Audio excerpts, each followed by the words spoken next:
can be. Said Thank you. before. So that's it. We now look at a simple circuit. All right, so there's our circuit and the write-up for our circuit. All right, so we have the capacitor and the resistor connected in parallel. Lower your hand for me, students. You have your capacitor and your resistor connected in parallel, and that's connected across a source. Yes.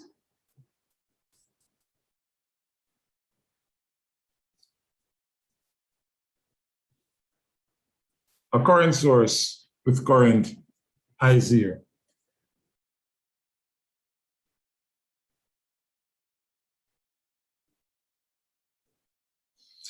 Now, a couple of things that we are noting here. One is that the capacitor has a voltage V0 at V0 minus. So in other words, before I close the switch, the capacitor already has a voltage V0.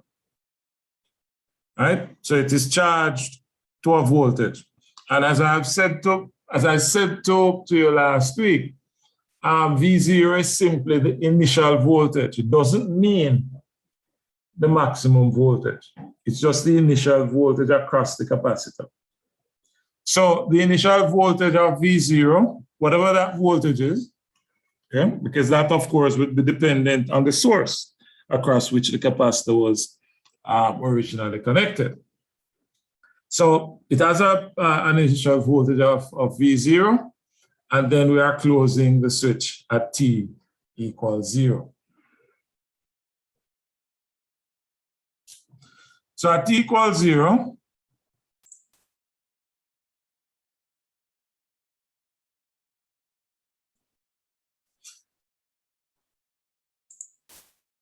at t equals 0, yep. Welcome, Dr. Graham. I'm just acknowledging your message just now. Right. So at t equals 0, as we said, we have the initial voltage V0. And what we want to look at is how will the voltage across the capacitor change with time. So at t greater than 0, we're going to be using nodal analysis, meaning now that I have closed my switch, yes, now that I've closed my switch, I have the current source, which means that current will pass through the resistor, current will pass through the capacitor. All right. So using nodal analysis, the voltage across the capacitor. So before we get to that, the voltage across the capacitor, right? That's VC. Would always be the voltage across the resistor. So whatever voltage across the capacitor would be the voltage across the resistor. Yes. So the current that will pass through the resistor would be that voltage divided by the resistance. And of course, we're talking about the instantaneous voltage. Bear with me. Also, the current passing through the capacitor. So this expression is IC plus IR. Yeah? We have just looked at the current for the resistor. For the capacitor, it is the rate of change of our voltage times the capacitance. So IC would be CdV dt.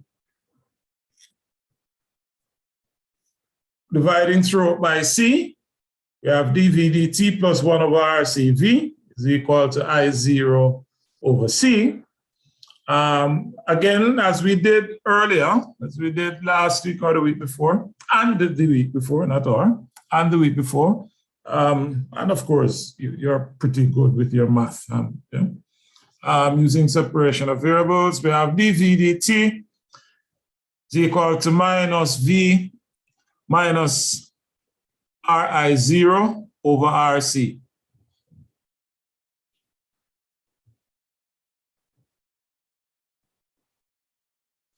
Okay?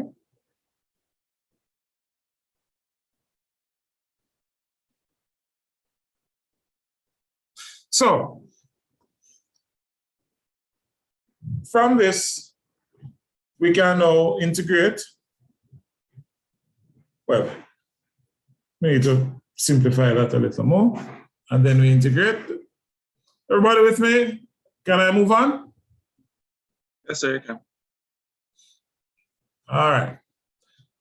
So, integral of dv over v minus ri0, of course, that's f prime over f, integral f prime over f. So we know that we'll have the ln, yeah? I mean, I think you're all accustomed to me being the worst math teacher around, so this should come as no surprise. So ln v minus ri0 is equal to minus t over rc plus k, which means therefore that v minus ri0 is equal to e to the minus t over rc plus k. All right. And I'm going to take out the constant from this, which is e to the k. Oh, sorry, this minus, please write this properly for me. The minus is not outside the bracket. The minus is just for the t over rc. All right? So this bracket should be out here. So it's e to the, write that properly. It's e bracket minus t over rc plus k. All right? So that minus should be on the inside. Oh. The computer is having its effects, boy. Anyway, so v is equal to a e to the minus t over rc plus ri0, where e to the k is equal to a. So that's how we get a. Everybody comfortable with this? Express your discomfort or forever hold your peace.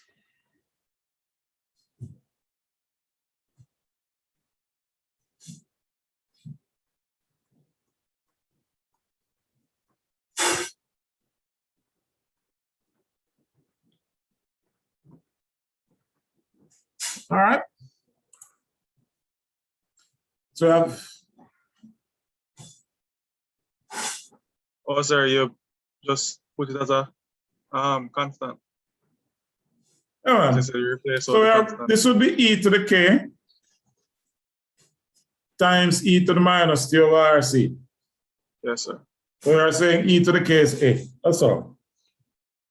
Yes, sir. I think I've seen this in some math 2 or 3. Yeah. Yeah, that's good. So the prerequisites are working. All right. So what I have here, ladies and gentlemen, for V is a complete solution. So the voltage across the capacitor will be given by this, right? Complete solution. So let's break down this solution in terms of determining what the voltage across the capacitor will be with respect to time. So at t equals 0, what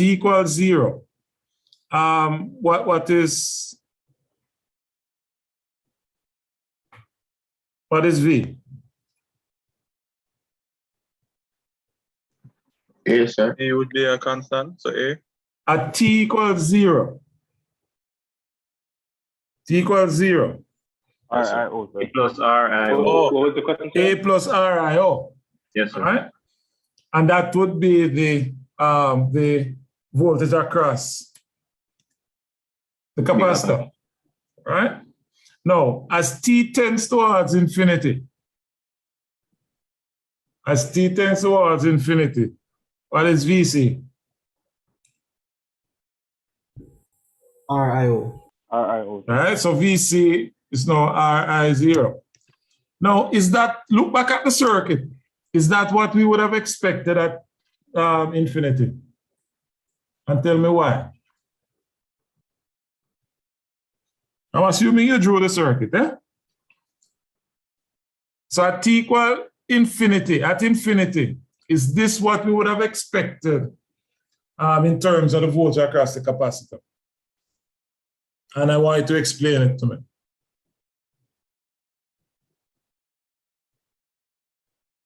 Nobody? Yes, sir, I think so. Come on, man, you can't disappoint your math teachers like that. Anyway, it's really me you're disappointing, but look at the circuit. At t equal infinity, at infinity, what can you say about the capacitor?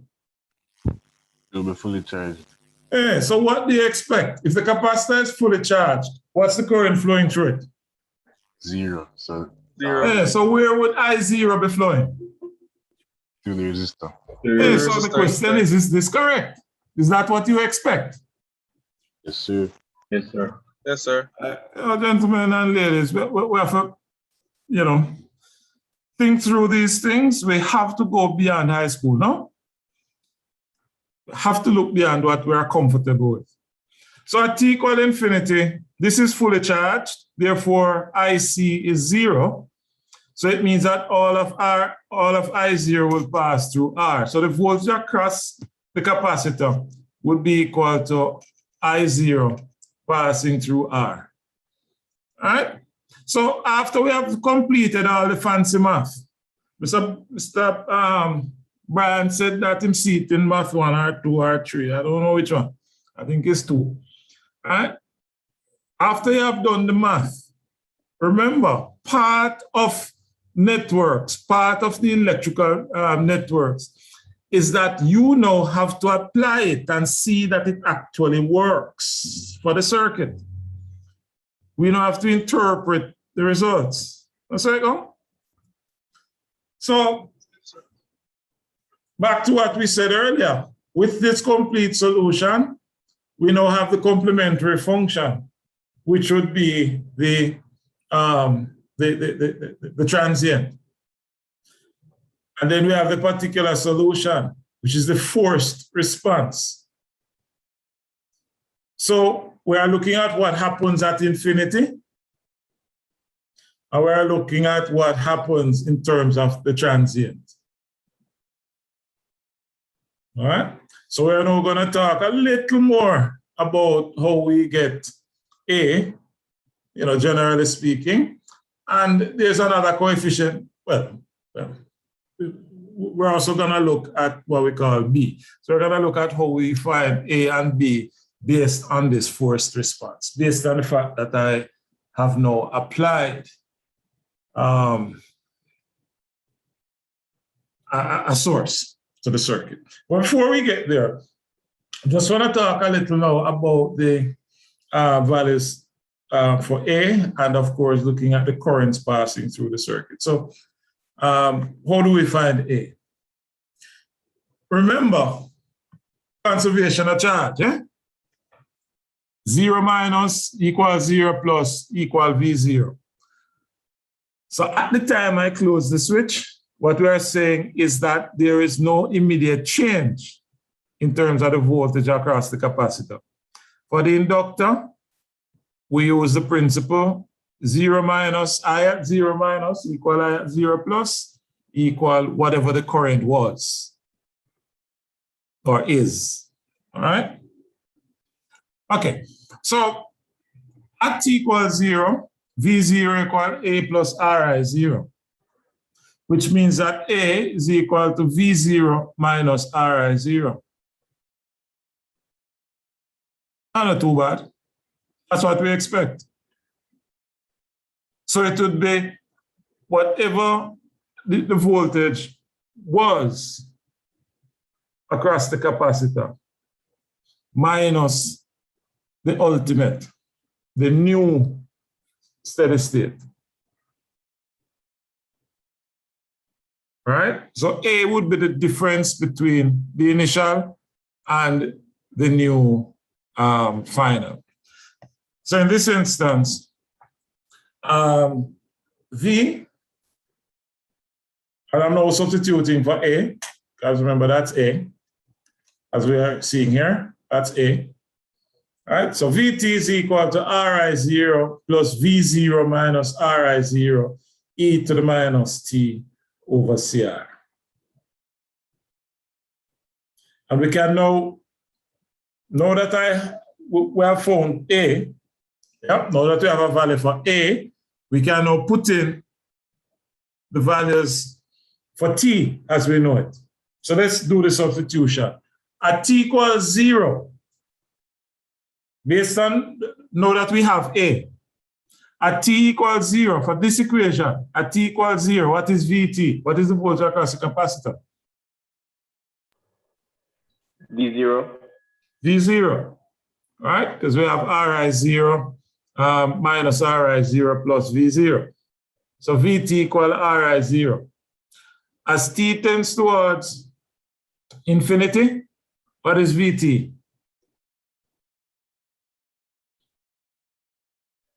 Ri0.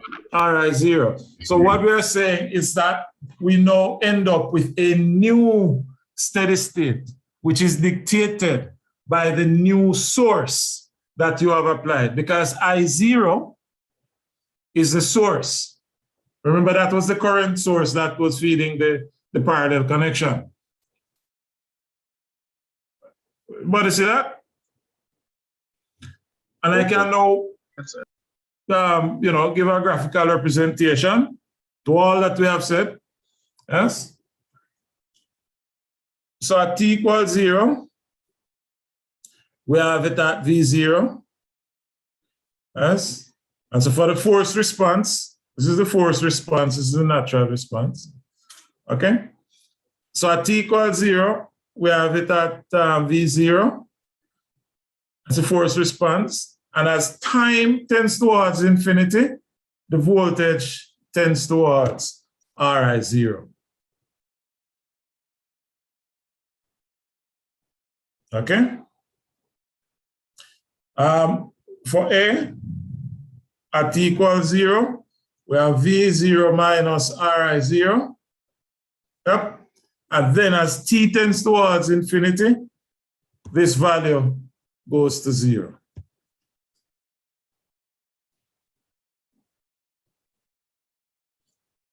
Wow.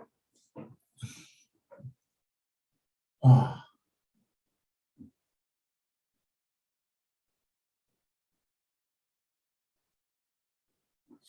All right, then any questions? Pause here for your questions or concerns.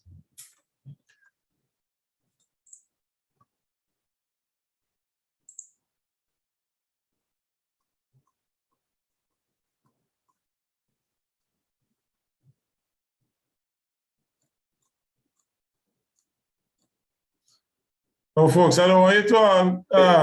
Sir, just so to make sure I don't mix them up, could you what was the difference between the first response and the natural response again? Pardon me? Just to make sure I don't mix them up, can you tell me what was the difference between the forced response and the natural response? All right. When we spoke about forced, all right. Let me go back. What the topic we're dealing with today, Mr. Stewart? Let's think about it. What's the topic? Transient response. Eh, that's the first thing we wrote down. Anybody else? What's the topic we're dealing with right now? Forced response. Forced response. Thank you very much. And how did we define a forced response? The response of the circuit when a source is applied. So we are applying a source and we want to see what happens. Thank you very much. So, Mr. Stewart, yes. But we are saying, what was the voltage across the capacitor before we applied the current source? Stuart? Before we apply the current source, What was the voltage across the capacitor? 0. Anybody who was actually paying attention, what was the voltage across the Oh, capacitor? V, sorry, V0, V0. V0. Is this? Yes, sir. Yes?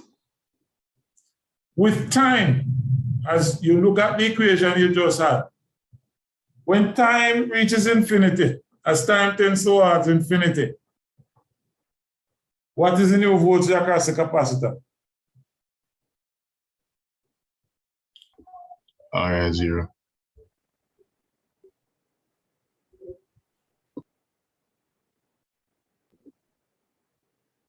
RI0. Yeah, man. Yeah, man. I agree with you. That's why I circle it. For the natural response, at t equals 0, yes, we have V0 minus Ri0. What was that equal to again, Mr. Stewart? That was the constant A. That was A. Yes, sir. All right. And as it tends towards infinity, yes, as it tends towards infinity, that natural response, which is called A, what's the value? Look at the equation. 0. Which means Then that the transient has disappeared. So the transient has died out. So I come back now to where we started 3 weeks ago, Mr. Stewart. How did we define a transient?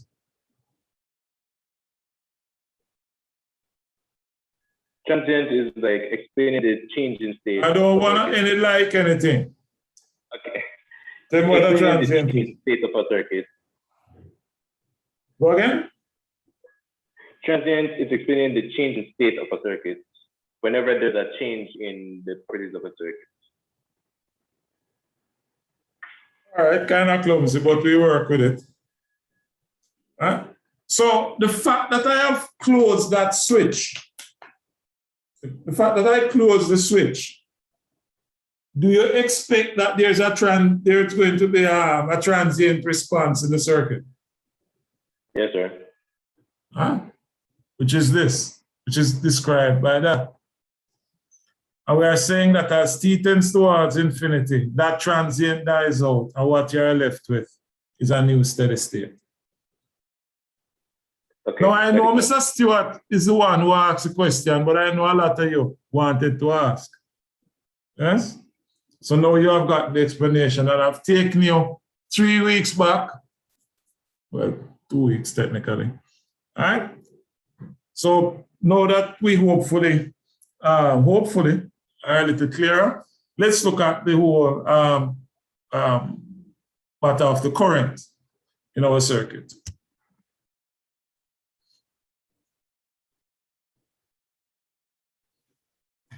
Now we know that current is given by C dV dt.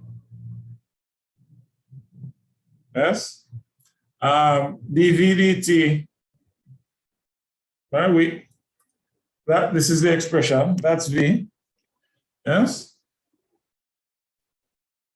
So dV dt gives us minus V0 minus Ri0 over R e to the minus t over CR. Okay?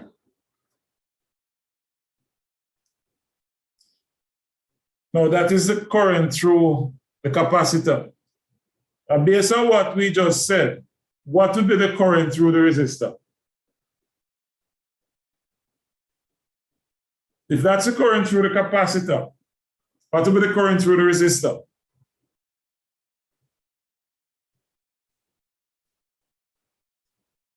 Where's my serious book student? Ms. Hanson?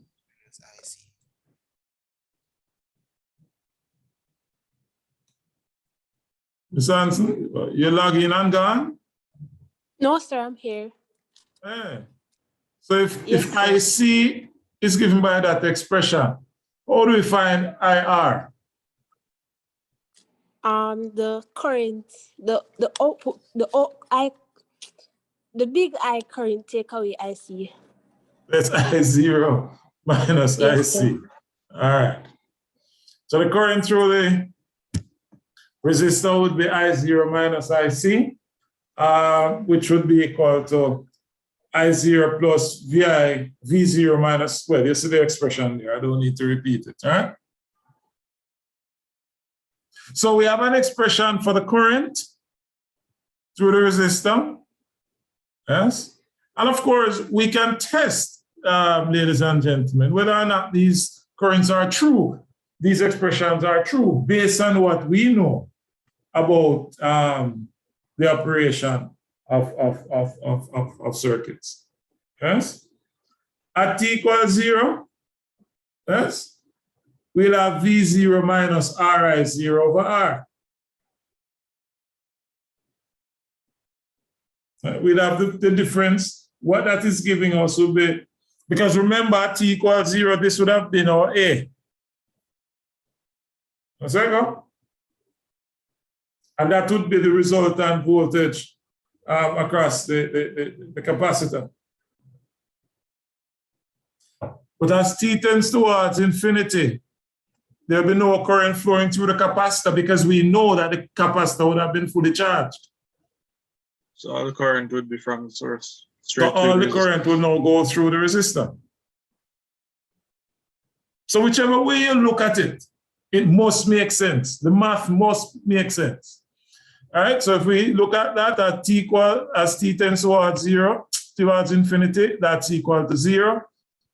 So the current through the resistor is equal to I0. As it tends towards infinity, the current through the capacitor is 0, which we know to be true because the capacitor will be fully charged. All right, so this is a lot of, the math here is quite simple. So we use a simple circuit, but it's important that we give you some general principles that you can now apply to any circuit, because it makes no sense for us to even spend a lot of time analyzing several circuits, right? So generally speaking, the complete solution, when you have a forced response, meaning that you have applied a source to the circuit, yes? Is f of t is equal to ae to the minus t over tau plus b. All right, so let us now define a and b. Well, we have already defined a, all right? Let's define b. B is a steady state solution and is determined by the function at infinity. So in other words, it's looking at the steady state with the new source applied.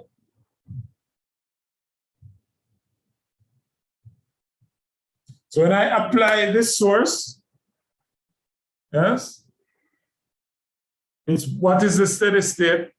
What's the new steady state? And that will give me the value of B. All right? Now I've shown you how to get A. However, from a more general standpoint, we don't need to find tau and A. So let's look at how we find these.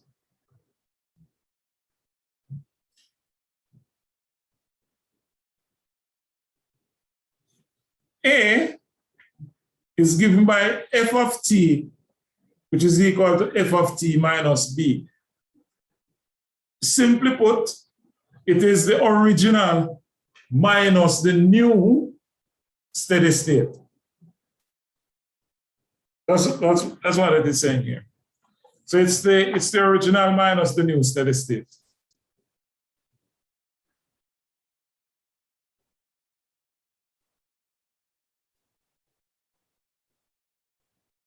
And tau, of course, will be dependent on the circuit elements. All right, and it is in the one that we just looked at. You would now have a capacitor and a resistor. So of course, it would be an RC time constant. If you had a series of inductors, if you have an inductor and a series of resistors, you would have your L over R, etc. Right? So tau is the tau that we all know. So for the force response, our main focus here is finding A and B. But as I said, we can talk about this until the cows come home. I believe that you get or you begin to understand these things when you look at circuits. So let's take an example. So take this from it, please.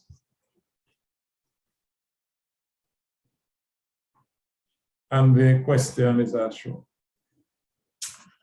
All right, excuse me for a moment. All right, so here we have a circuit. It was first at position 1, and then I switch it to position 2. So in other words, I'm simply changing the sources that the inductor and resistor are applied to. All right? So let's read through. Switching the circuit is switched from position 1, or has been in position 1 for a long time. It is moved to position 2 at time t equals 0. Derive an expression for, that should be I at time t greater than 0. All right? So, that first line, let's yeah, it's an expression for I. Okay. All right. So let's start with Saswibi. Yes, sir. All right. So talk to me now. What's the implication for that first line? What you understand? What you understand that to be saying?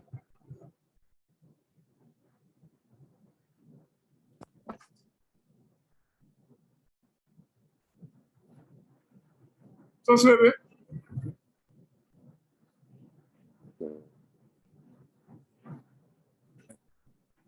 Sir, but from the first line.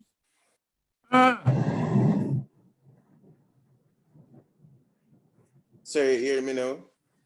Yeah, man, here we go. Go ahead.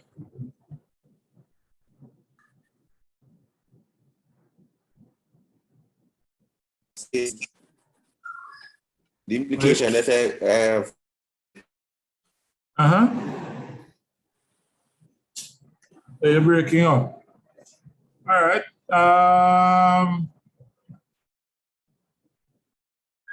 Let's see now. So what's Michael?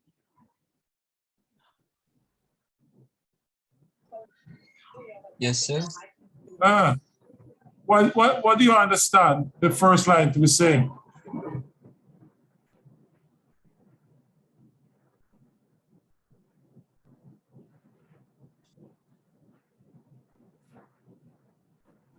Come on, so Watson, there's no wrong or right, I want to hear how you interpret this. The first line. All right, so it says the switch has been in position 1 for a long time. What's the implication? I think that would mean that the inductor would have gotten the voltage from the 50 volt. Inductor what? The inductor would have gotten the voltage from the 50 volts. So what voltage? 50 volts. Fair enough. So, Sayas, what do you think?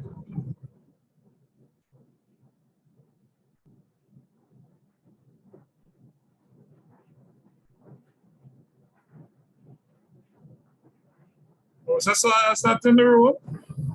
Yes, sir, I'm here. Talk up, man. It's raining, so you have to talk a little low.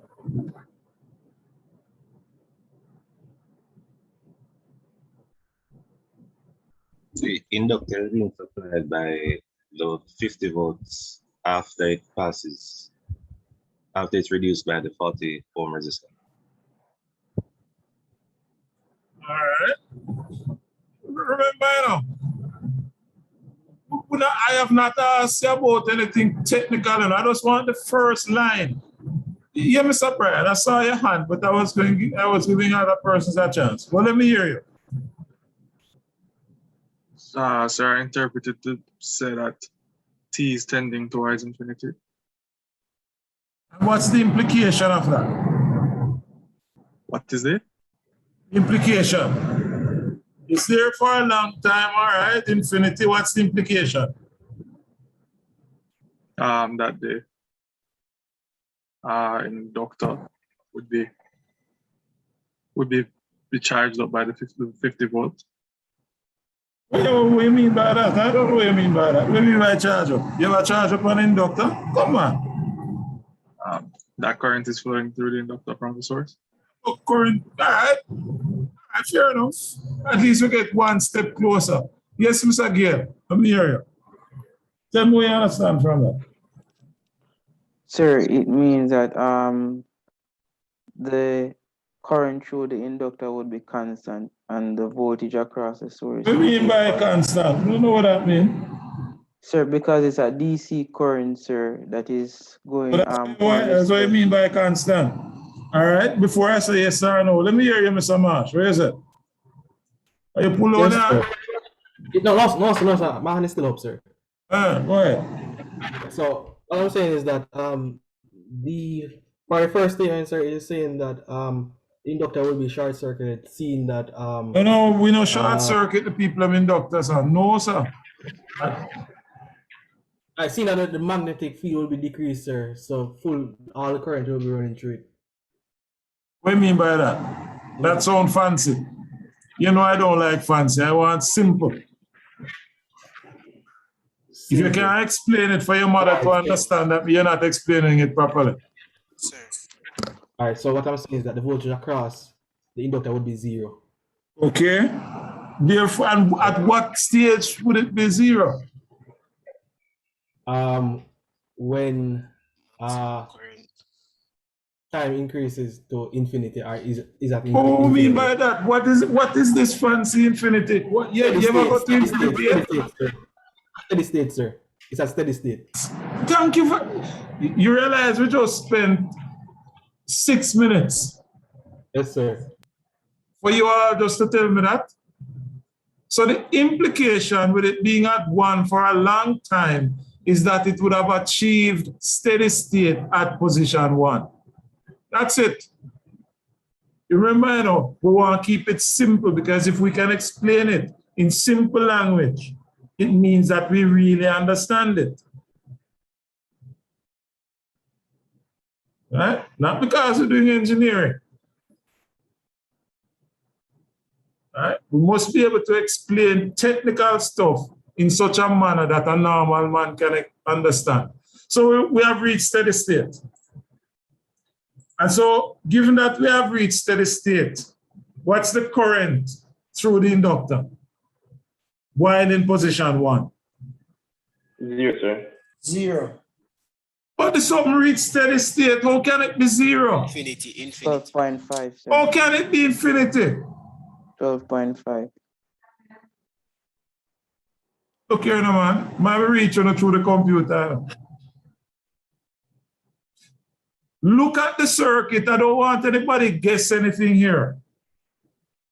At infinity, you just told me we have reached steady state. When we are at steady state, Mr. Marsh just told us that the voltage across the inductor is 0. So if the voltage across the inductor is 0, what is the current through the inductor? 1.25. 1.25, because you have a 40 ohm resistor right there. So at position 1, the current through the inductor is 1.25 amperes. Question. When I move the switch, oh, let me not say it that way. At this first steady state, that 1.25 for the inductor, what would it really represent? Remember, I'm going to switch to 2. So what would the 1.25? I0. I0. So it would represent the initial current through the inductor. What do we know about the current through the inductor? What statement can we make about the current through the inductor? Now that we're going to switch it from 1 to 2.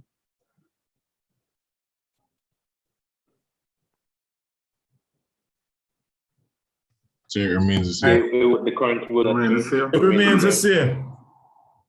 And how we say it now, give it the technical things, how we say, which means the same thing, remain the same. Over right now. The inductor opposes any change in current flowing through. So we're going to write it. IO negative equal to IO plus. Thank you very much, Mr. Richards. I0 minus, and it's not negative, it's 0 minus. So I at 0 minus equal I at 0 plus is equal to 1.25. All right? Nothing that I'm saying for the first time, gentlemen and ladies. May I ask a question, sir? That's fine. In the time when we went through RL transients, we have a formula that says IL is equal to I0 times E raised to negative T or tau. Why then is it that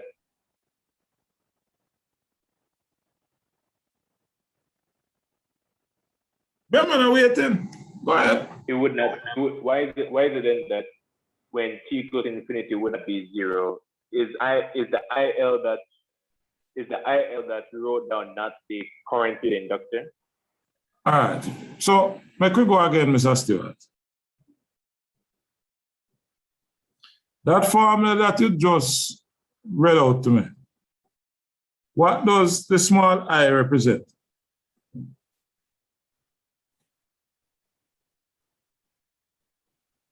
So Stewart, you still there? Yes, sir. Yeah, what does small I represent? The current through the. I was assuming that would be the. No, it is nothing to assume. Current that's through the circuit. I don't want to hear anything about any assumption. What is small I? What does it represent? The current is it the back current, sir? The what? The current through the circuit. All right. Anybody else? What does that small I represent? Instantaneous current. The instantaneous current. Right? Good. What does big I represent, Mr. Stewart?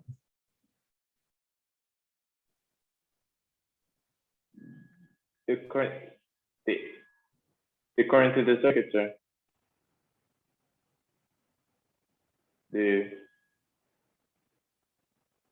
Anybody else? What does big I represent? So the current that's steady state. We have I equal I0 e to the minus t over tau. What does big I represent? The initial current. The initial current. Right? Initial current passing through the inductor. All we have just calculated, Mr. Stewart, just now, is the initial current. What you are the formula you are looking at is for the current in through the inductor when the inductor with an initial current I0 is switched across a resistor or a resistance.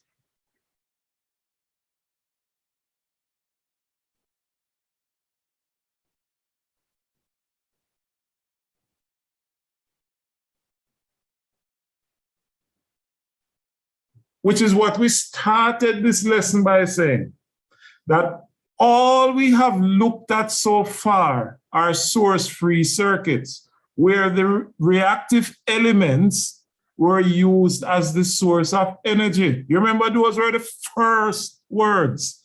Let me see if I can go back to the slide. It was the first thing I said when we started the class.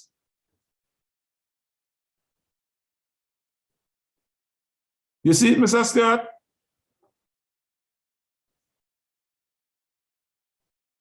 Is he still here? Yes, yes, sir, I see it. Did you write this down? I wasn't present at the time, so no. You come to class late and delay my class for 10 minutes asking me stuff I've gone through already? You know what? Let's move on. And do so rather quickly. So, the initial current through the inductor, which we determine from the switch being in position 1, yes, would be equal to 1.25. I hope the rest of you who are following can pick up from where we left off, because what we're doing here is finding the values for A and B. All right? So that's my initial current. And of course, we know that I0 minus is equal to I0 plus. Now, when the switch is moved to position 2, yes, so at t equals 0, we move it to position 2. What we now have is that the 10 volts will cause a forced response through the inductor. Okay? If I didn't have a source here, and I had simply switched it to position 2, then the energy that would have been built up by the inductor would be discharged through the resistor, and we would have simply had an expression I0, which is the 1.25, yes, e to the minus t over tau. And that would give us the current through the inductor. All right? But in this case, we have a source, which we are switching it across. So it means that the source will force the inductor to respond in a particular way.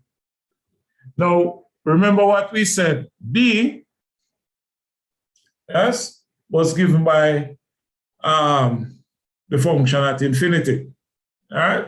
So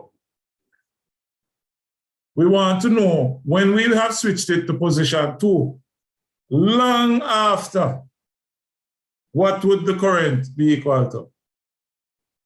So what current would now be flowing through the inductor? 0.25 ampere. 0.25.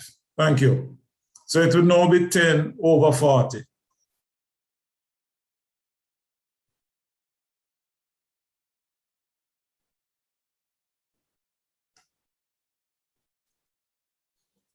So going back to our definitions, we said that B was what would have happened in the circuit at infinity. So it means, therefore, that B is equal to 0.25 amperes. And A was the initial minus B. So A would be equal to what the current was at 0 plus, which is equal to the current at 0 minus B. So the current, so A is 1. And tau would be equal to the inductor, the inductance divided by the resistance through which the inductor is being charged, right? So we have L over R, we get 20 times 20 milli over 40. to give us 0.5 milliseconds. So the expression, the final expression for my current is 1, which is A. Well, that A now look right. So that's A, and that's B. So I is equal to 1 e to the minus 2000 t plus 0.25. And of course, we're dealing with current, so that is amperes.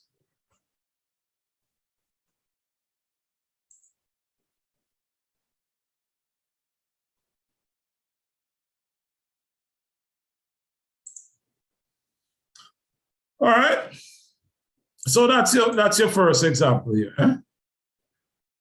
Let's look at another one. And I'm now going to look at one that has a capacitor in there.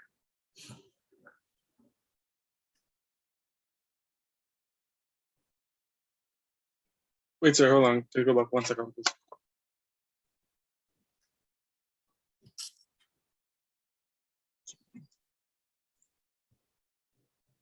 You're 1 second long, you know, man. No, thanks, sir. So here we have a similar setup, but this time around I have a capacitor.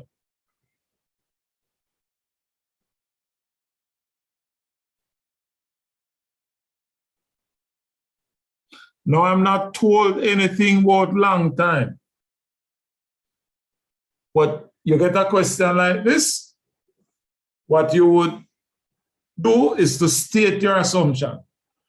So the assumption here is that at position 1, yes, at position 1, the capacitor is fully charged. Now at position 1, what will be the voltage across the capacitor?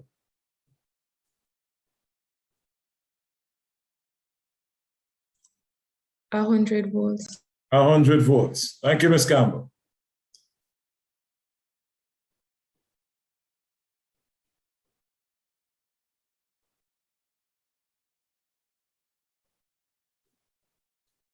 All right.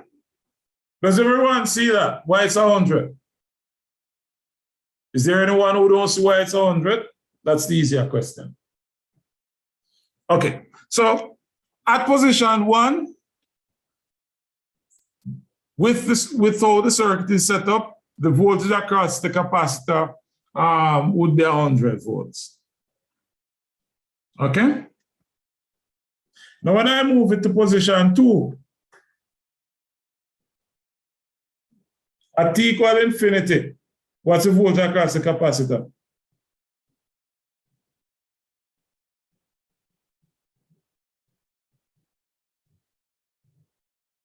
Repeat the question, sir. At infinity, what's the voltage across the capacitor when we're in position 2?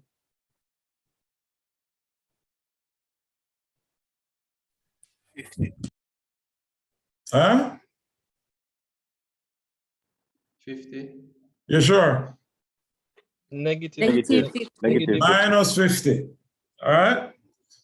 So it will be minus 50. Now, this minus 50 is the new steady state. So what would it represent? B. B. So that's B. And we want A. So A is equal to? 100 minus 50. Minus negative 50. So it's V0 plus, meaning what it was just before we switched, minus B. All right? So A is V0 plus minus B, which gives us 150.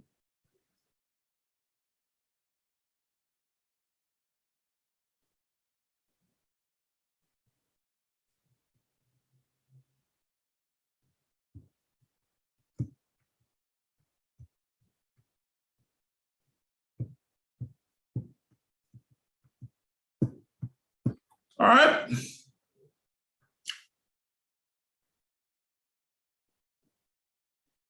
Well, I gave it away. I was going to ask what tau is equal to. So tau, the capacitor is being charged through a 5K resistor, and therefore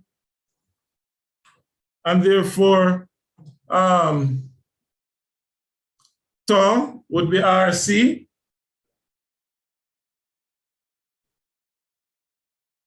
which is 5K times 1 micro. So that gives us 5 milliseconds. All right? So that's VC. The question asked us to find, what did it ask us to find? VC, VR. So how am I going to find VR? Let's look at the circuit. So I have VC. How do I find VR?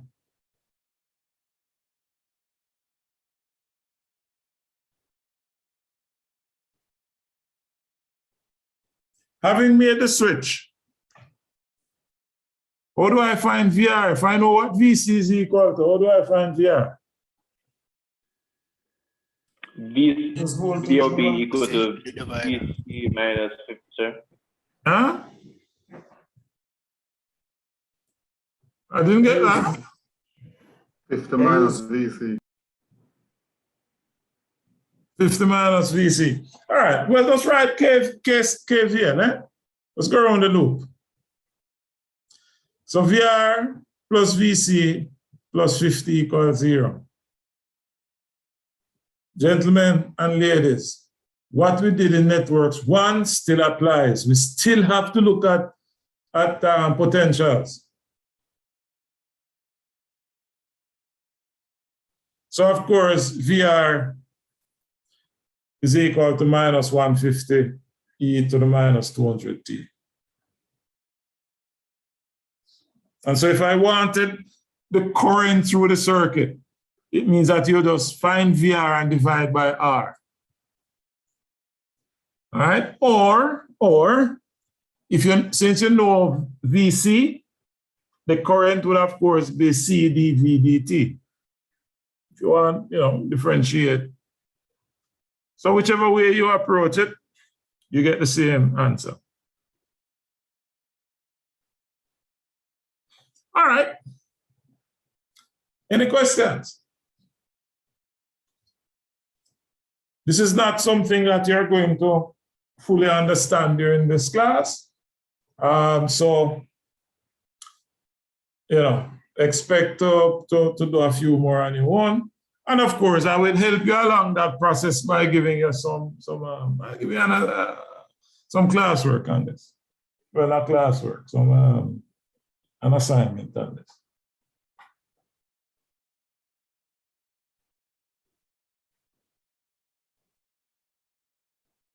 So as I said last time, if you didn't spend time going over what we did then this week would have been a challenge. And it is proving to be so. All right, so let's move to the final component of transients. All right, so we're going to look at the final section, transients.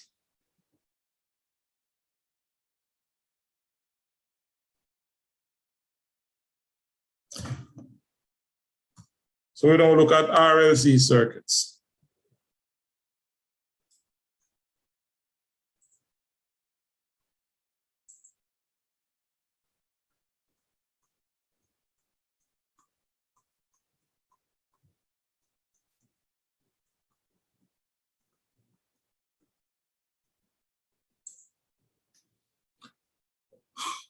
All right, let's excuse.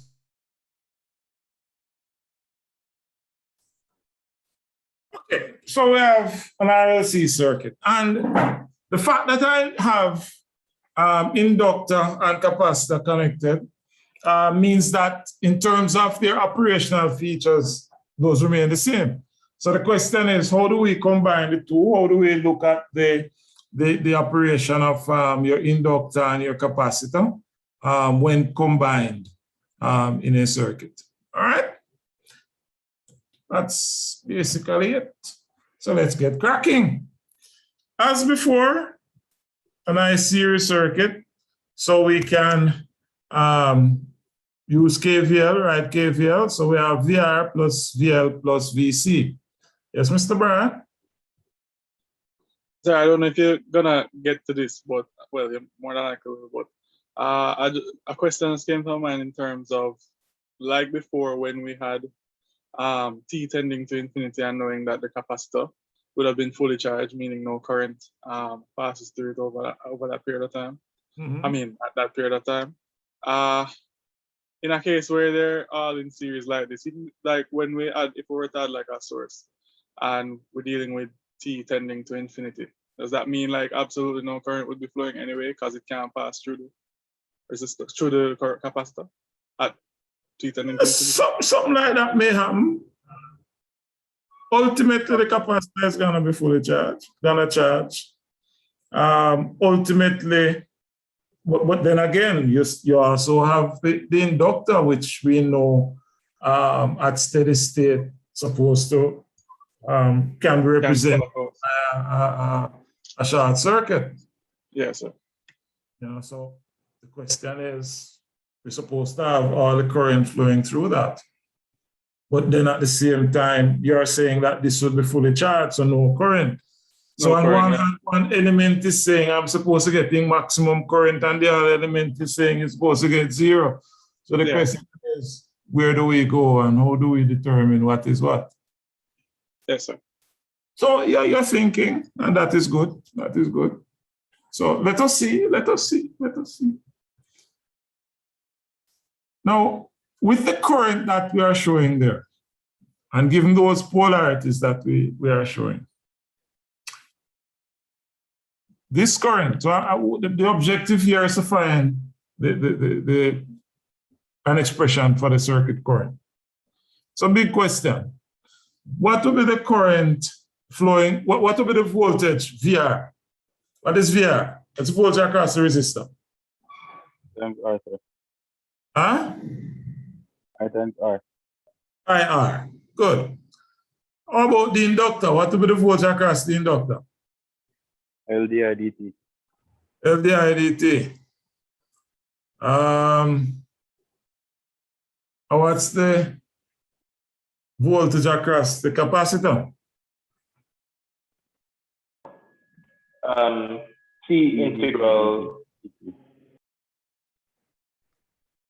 What's that? C into I dt. We know that I was equal to C dV dt, no? A few minutes ago, we saw the current through the capacitor was C dV dt. You all with me? Yes, sir. Yes, sir. So the question is, Yes, sir. from that, what is V? What is VC? So it's in T integral di, sir. All right. So, Mr. Stewart, what I want you to do is to write down the things. All right?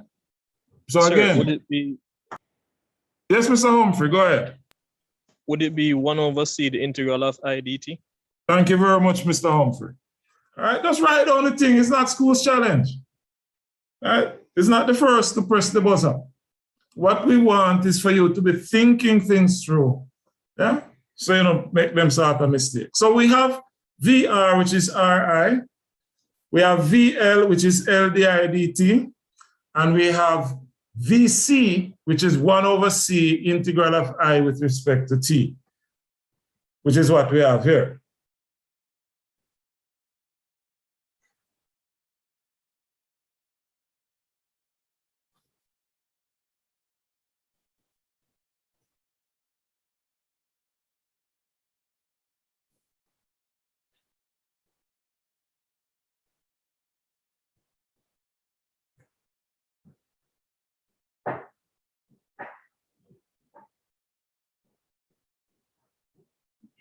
Now, in this case, for this circuit,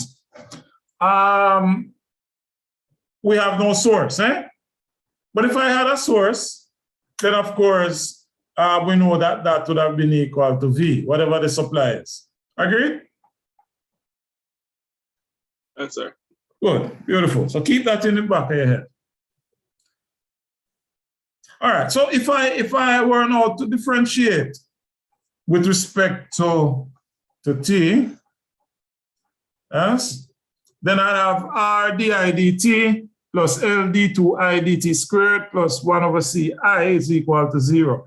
And of course, this equation, ladies and gentlemen, would not change even if I had a supply. Because if I had a supply, yes, as I said, if I had a supply voltage and that wasn't 0, but rather some voltage V, all right? Let's say that was V. Then when I differentiate, I would still get this expression because the differential of that constant voltage would also be equal to 0. So in other words, this equation would not change whether or not I have a supply. So whether it is a source-free circuit or whether it has a supply voltage, the equation remains the same. No, this is getting no.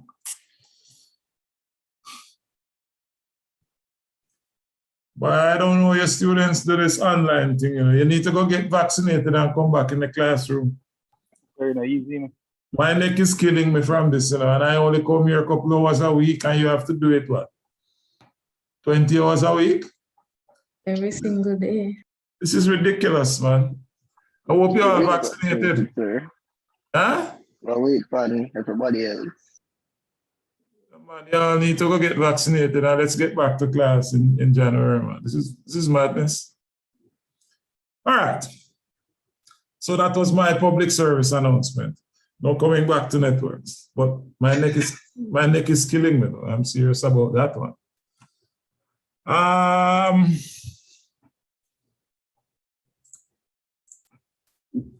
If we divide through by L and just move around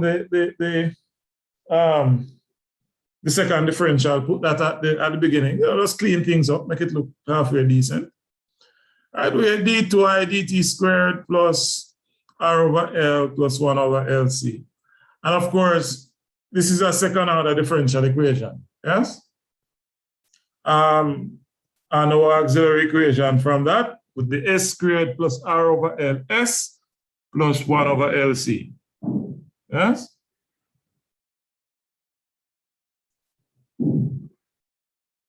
And just excuse me 1 minute. Okay, so. Sir, you did say my 1 second long, but you're 1 minute short.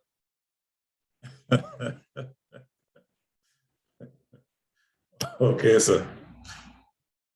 So solving, if we solve this auxiliary equation, the solution using the quadratic formula, yeah? Well, we know that the solution is in this form, yes? If, of course, this is true. Yes, and S1 and S2 are roots of the equation.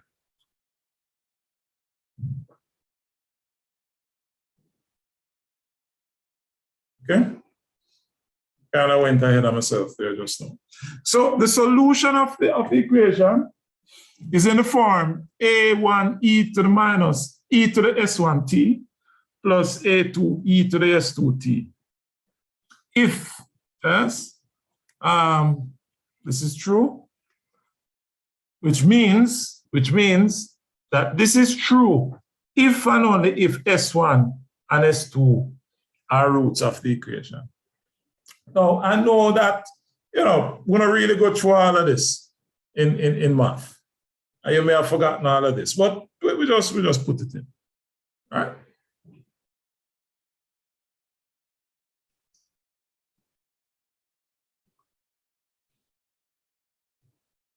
So if S1 and S2 are roots of the auxiliary equation, then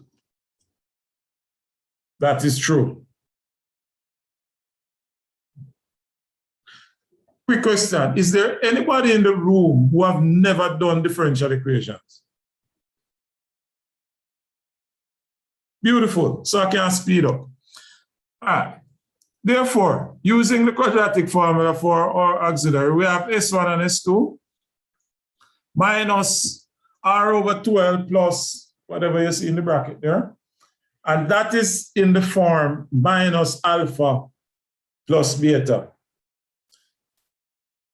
And for S2, we have minus alpha minus beta.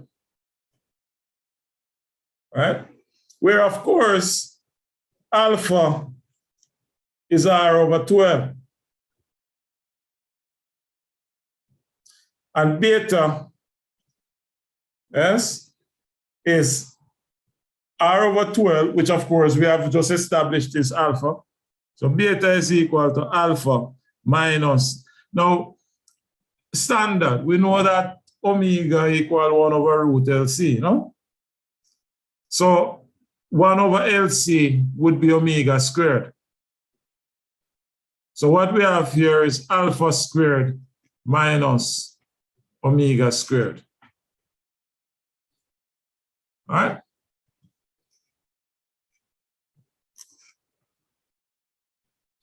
Of course, from our auxiliary equation, we know ABC, yeah? A being the coefficient of the squared term, B the other one, and C the constant. We know all of that already because we all know how to do this thing. Okay?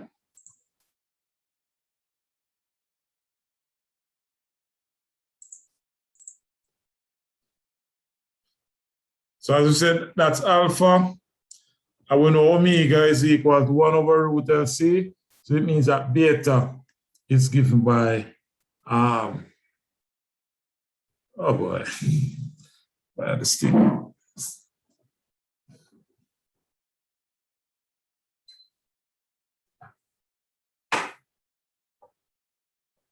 All right. Everybody with me so far? So where we're going to kind of put a bow on this thing and answer the question that Mr. Brian had asked. Yes?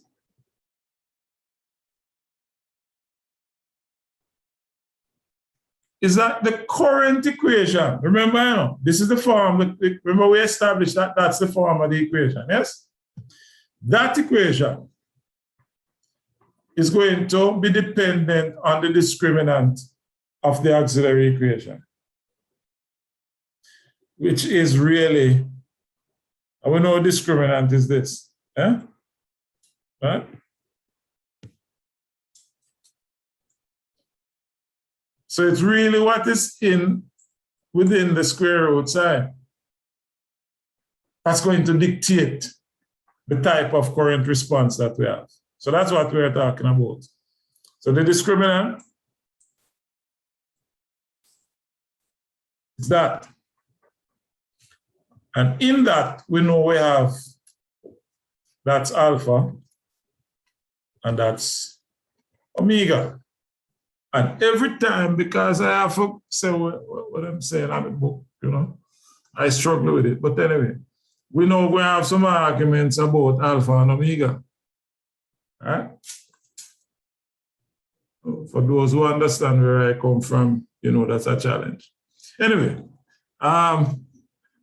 with alpha and omega, depending on the values, you're either going to get what's in the square root sign here. It's either going to be 0, positive, or negative.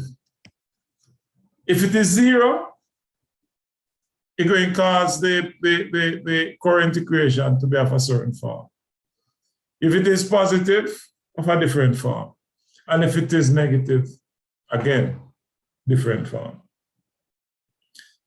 And therein lies our challenge.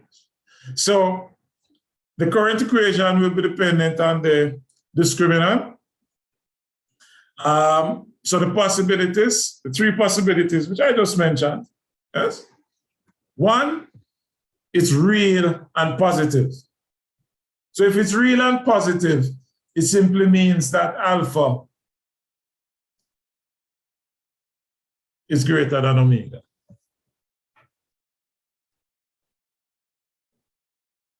All right? So if alpha is greater than omega, then it means that the discriminant is greater than 0, which would give you, therefore, roots that are distinct. Right? Real and distinct. So the circuit is therefore considered to be overdamped. And the solution will be in the form e to the minus alpha t, a1 e to the beta t, plus a2 e to the minus beta t. Remember, we had S1 and S2. S1 was minus alpha plus beta, and S2 was minus alpha minus beta. So we're just substituting for alpha for S1 and S2. All right? So don't get thrown off by me writing it like this.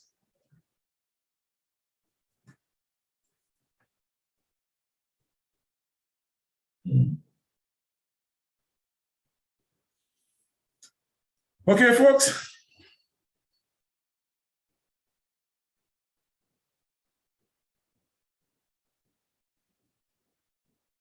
Next condition. Well, before we get there,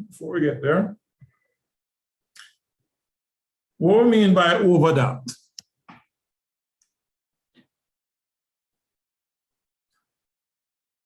The frequency will reach 0 at a shorter time, sorry. Well, when we say shorter time, what is that time? I mean, we have to be a little more, flexible in terms of our definition. Because overdamped really speaks to the fact that you have more damping than is necessary. And damping here is, remember what we're dealing with, students. We're still talking about transients. Yes? We're still dealing with transients. So we're talking about the circuit, what happens to the current when there's a change in the circuit. Right? So an overdamped system means that you have more damping than is necessary. So you have more damping than is necessary to bring it from the change to your steady state. So yes, sir. So it takes longer to reach steady state. No, it's shorter. Because you have more damping than is necessary. Oh, yeah, yes, sir. All right. So in terms of graphics, and I'm showing it coming from the negative axis based on the current that we have. All right. It means therefore that it would that is horrible drawing. My fingers are failing me. So we'd have overdamping. So it's overdamped. So that is your current axis. That's your time axis.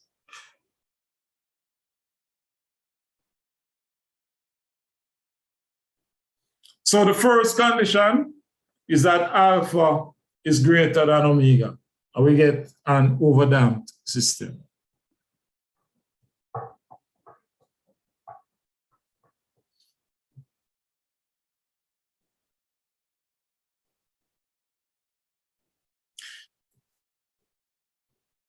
The next condition is that the discriminant is equal to 0. So if it's equal to 0, we have this, we have a sketch, a simple sketch. Quite frankly, drawing this does not really tell us much. It would be more telling when we draw it relative to the next one that we are going to talk about. All right? And I'll explain in a few. I'll show you in a few. So the case 2 is where it's equal to 0, or in other words, alpha is equal to omega, which is how I see it. But anyway, alpha is equal to omega, right? So it means that beta would be 0. And in this, under these circumstances, we say that the circuit is critically damped.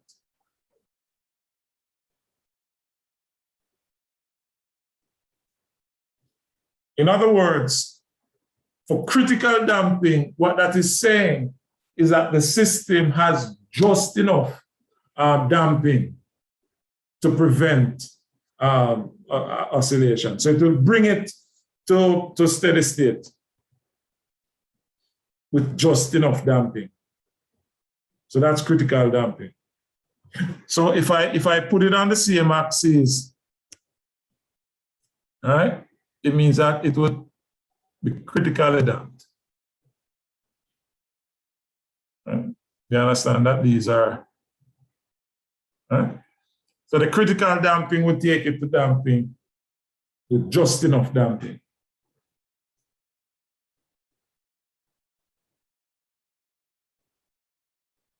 Wait, sir, which one of those is the critical damp? The blue one? Blue. Wouldn't the critical damp be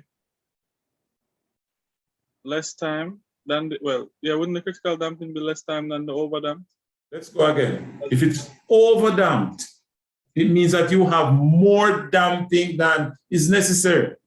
So it's going to bring it to steady state faster. Yes, sir.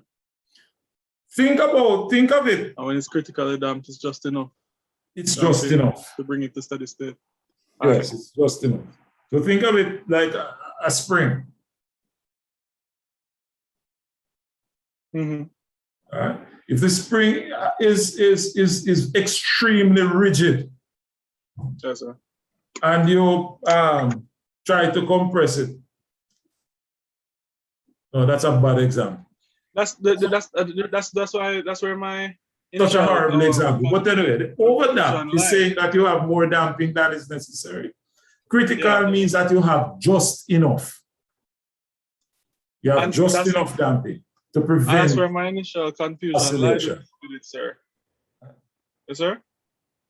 Well, let's look at the next one and then maybe it will help.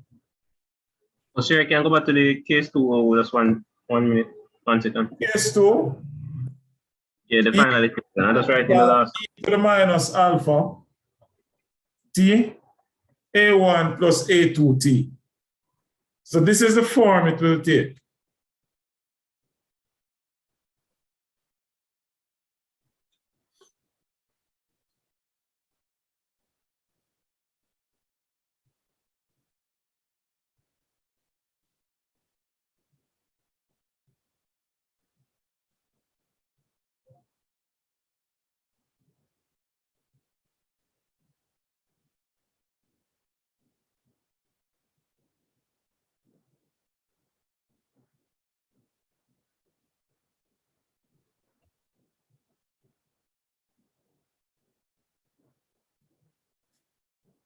All right, and then finally, if it's less than 0, it means that this would be alpha is less than omega.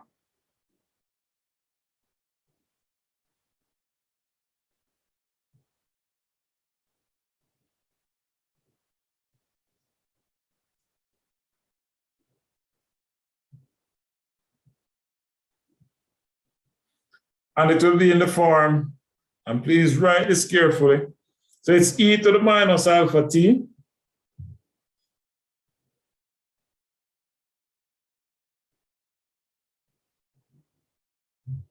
a1 cos beta t plus a2 sine beta t.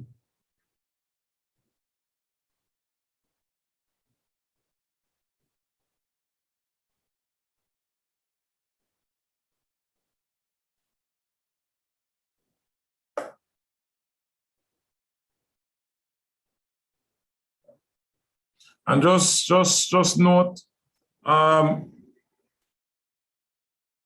we always use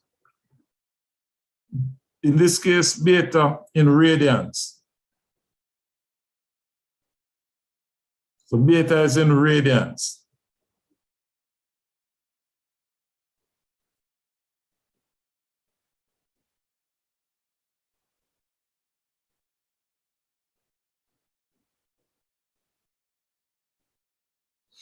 So for your, do we have this? Yes, sir. No, Yes, sir. because we have that exponential, what you're then gonna have is that you have oscillation as a result of your sine and cosine, but they will be squashed within those exponents. That's a horrible way of explaining it, but let's see. So this would be my envelope. All right, let me make that envelope a little bigger.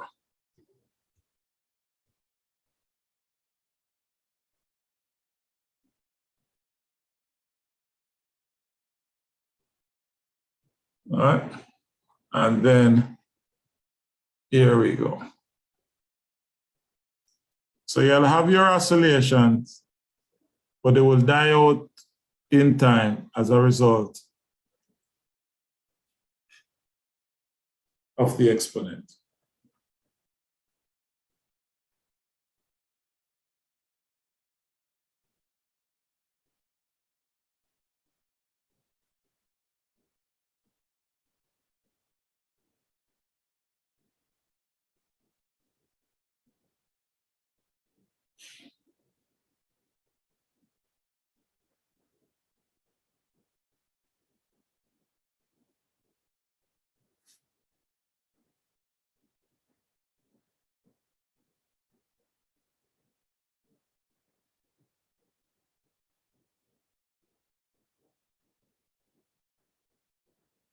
All right, so it is now 2:40.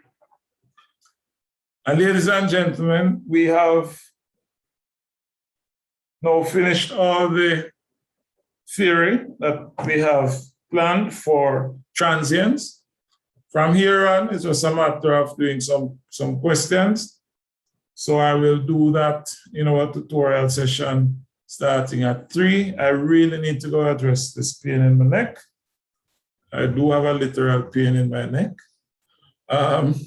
So we will resume at 3 for your tutorial. And by the way, based on what I saw coming out of your assessment, and I note that very few persons are turning up to the tutorial classes. I'm having just about 23 students turning up for the tutorials. What I saw in that assessment is driving me to make some adjustments in terms of how I deal with tutorials. So as of today, I will no longer be posting the tutorials online. All right, you'll get the lectures, but my tutorials will not be online. So if you wish to go through the questions, then you turn up to the tutorials. We have one this afternoon at 3, and the next one at 6 tomorrow, something like that. So let us take the register before we close. Atkinson, is he back? Yes, sir. Beckford. Bigger staff.